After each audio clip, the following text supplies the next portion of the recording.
Hi, so in this video we're going to cover factorizing double brackets.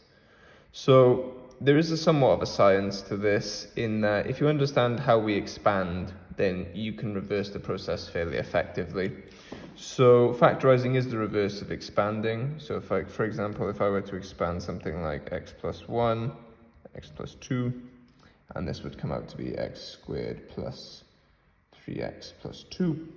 As we can see, this is actually close similar to one of the ones we have here, but the process of factorizing is going back to this. So we're writing it as a product. So that's what factorizing is. We're writing it as a multiplication. So the way we do this is we notice that on this left side we have 1 and 2, and over here this number next to x is 3. So the relationship there is that 1 and 2 will add to make 3, so we'll sum to make 3 to be specific. And then 1 and 2 will multiply to make this n number, so 2.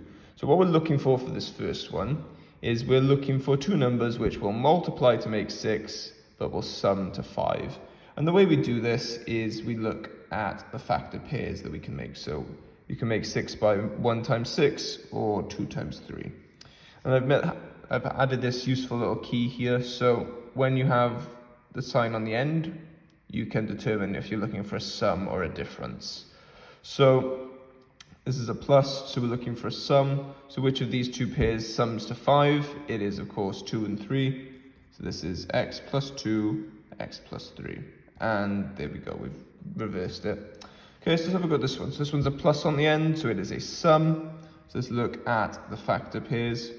So this is 1 and 7, and that's it. So we know we have to use 1 and 7, but the issue here is that it has to sum to minus 8.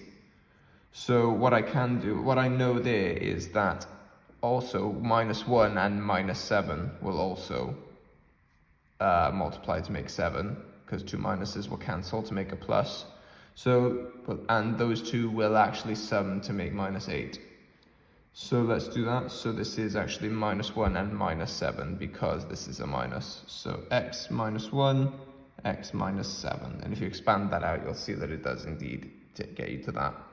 Let's do this one. So this one ends in a negative, so it is a difference. So let's do our factor pairs again, 1 and 6, 2 and 3. So 1 and 6, 2 and 3, so it's a negative, so it's a difference. So I'm looking for a factor pair that has a difference of 5. It is, of course, 1 and 6. And I want to make negative 5 when I add them. So it can either be minus 1 and 6, which would give me 5 in total, or it can be 1 and minus 6, which would give me minus 5, which is what I want. So it's going to be 1 and minus 6. So this is x plus 1, x minus 6.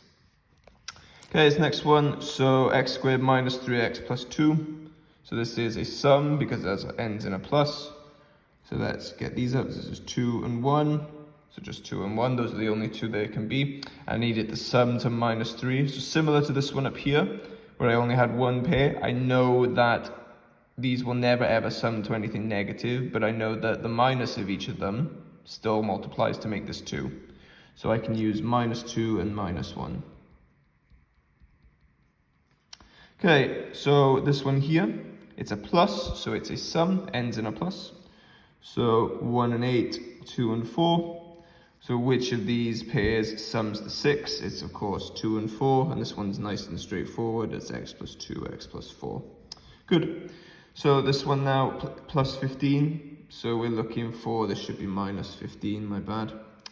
So this should be, x squared minus 2x minus 15. So it's negative, so it's a difference. So let's do the factor pairs, 1 and 15, 3 and 5. And now we're looking for a pair that has a difference of 2. And of course it is 3 and 5.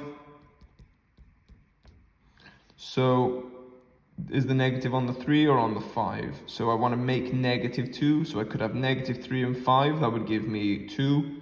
Or I could have 3 and negative 5, which would sum to minus 2. So it's going to be 3 and negative 5. So x plus 3, x minus 5. Like so. Okay, x squared plus 7x minus 8 minus 18. So it's negative on the end, so it's a difference. So the pairs here are 1 and 18, 2 and 9, 3 and 6, and I do believe that's it. So which of these pairs has a difference of 7? That is, of course, 2 and 9. So it's plus 7, so I want to use plus 9 and minus 2. So x plus 9, x minus 2. Last one, so x squared minus 2x minus 99. So it's negative, so it's a difference. So 1 and 99, 3 and 33, 9 and 11. So which of these factor pairs has a difference of 2? It is 9 and 11, and it ends in a negative 2. It's a negative 2x. So I want to have, do I want to have plus 9 and minus 11 for minus 2? Yes, I do. So it's going to be x plus 9 and x minus 11, like so.